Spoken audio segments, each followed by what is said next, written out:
The radio crackled to life.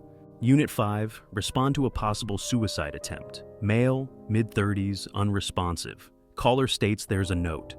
Logan Reed sat up straighter in the passenger seat of the ambulance, exhaustion bleeding into his bones.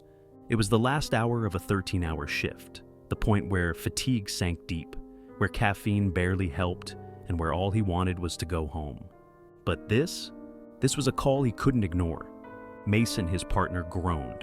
Of course! Last call of the night, and it's a full code. Logan just exhaled, his stomach twisting. Suicide attempts were the worst. Sometimes they arrived too late. Other times, they weren't late enough. Mason flicked on the sirens, and the ambulance lurched forward, weaving through the dark, empty streets. Logan adjusted his gloves, jaw tight. Let's just hope he left the door unlocked. The apartment complex was run down, the kind of place where the lights in the hallways flickered and the air smelled like mildew and bad decisions. A man in boxers and a stained t-shirt met them at the entrance, shifting from foot to foot, his eyes darting between them and the open apartment door. You the ones who called? Mason asked. The man nodded quickly, rubbing the back of his neck. Yeah, I knocked, but he didn't answer. His door was unlocked, so I went in, and he was just... He swallowed hard. I think he's dead, he whispered. Logan was already moving, pushing past him, stepping inside.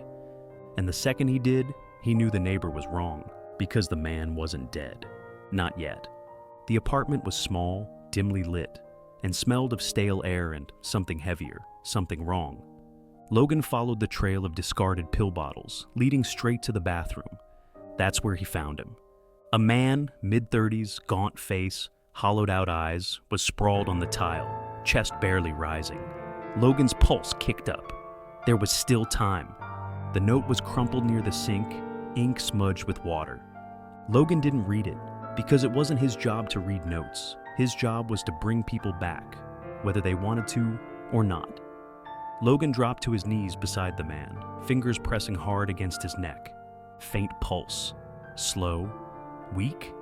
His body was failing. Mason was already moving, dumping out the med bag, snapping open a Narcan vial. Respiratory depression.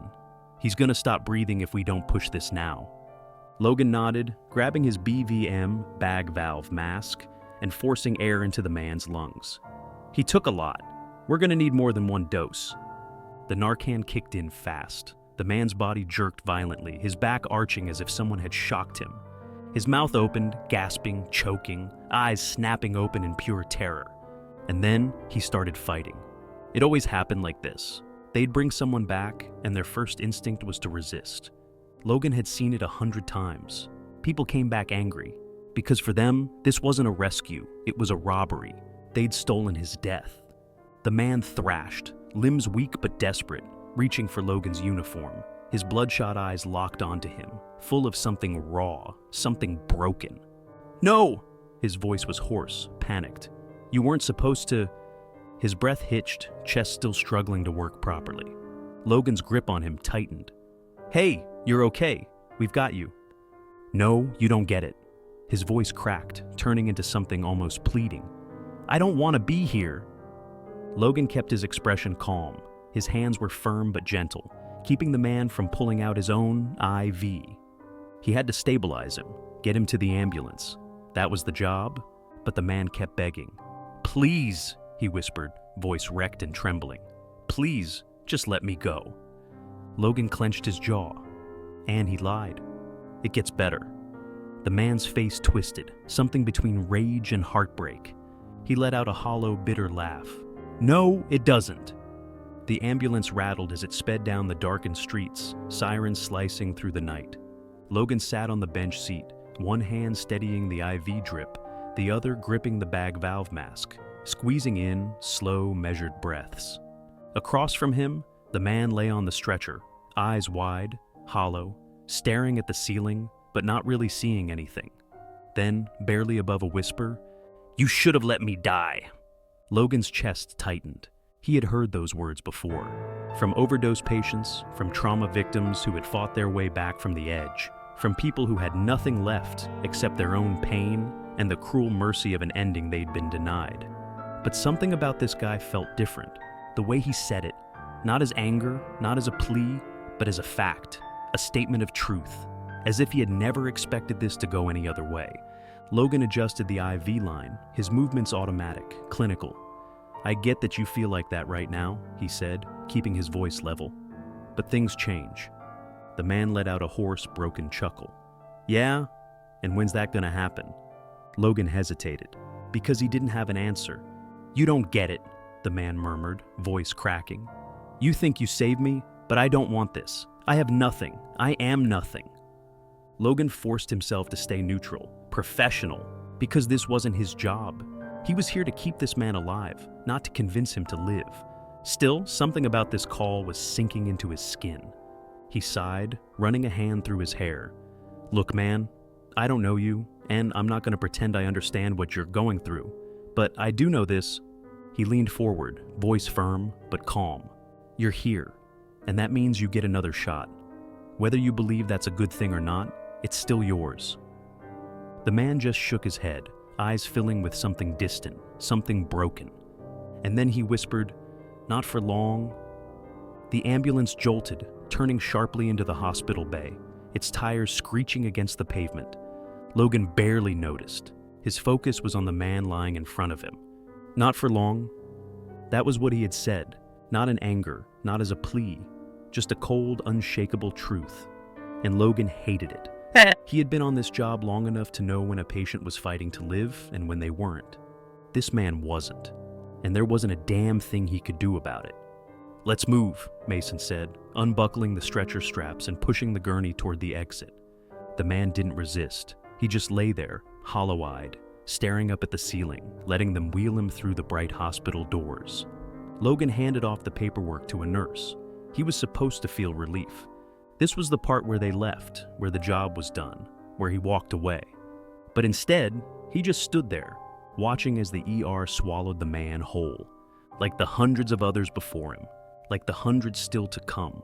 And somehow, this one felt worse. Back in the ambulance, Mason was quiet.